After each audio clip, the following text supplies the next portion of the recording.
केहू नहीं साथ देवे गरीब के भाई।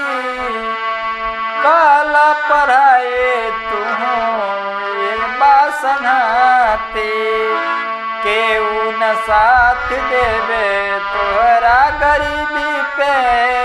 पढ़ लाए भाई तोरा ये बासनाते, पढ़ लिख ले बातू, पढ़ लिख ले बातू ये बासनाती।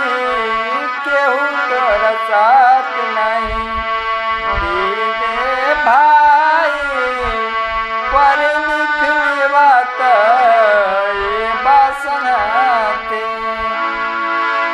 ये बात समाज में ये बारी किया, कल पढ़ाई भाई ये बासंगतिया।